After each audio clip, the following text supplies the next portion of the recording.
Kasan yung misis mo? Nag-OFW po. Tapos, Ayun, nakakita ng mga suga po. sinabi niya sa'yo, nandun siya sa abroad, saan? Nasa Taiwan po. Tapos sinabi niya sa'yo, nahuli mo, nalaman mo, paano? Nung una po kasi parang naglalabo na siya. Dati kasi active siya mag-online, mag-ano sa amin. Tapos, hanggang sa wala nang, hindi na katulad dati. Napipili ko na. Hindi siya sinabi sa'yo? Umamin nung bandang huli na sabi niya kung magkakasala ba ako sa'yo, matatanggap mo ba ako uli. Siyempre para sa akin masakit. Tinanong niya yung kung sakali o nagkasala na siya. Yun ang tanong ko. Sabi ko, bakit nagkasala ka na ba?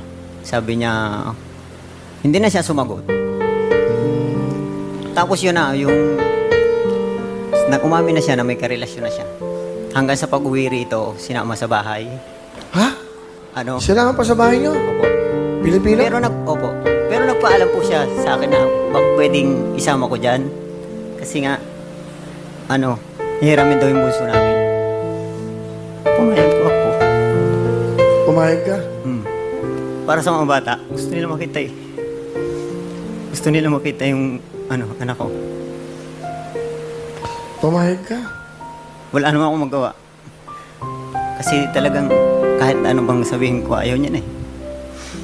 Pumayag na lang po ako. So nakita mo yung lalaki? Opo, pinapasok ko po sa bahay. Sabi ko, pumasok siya. Kasi hindi po siya pumapasok eh.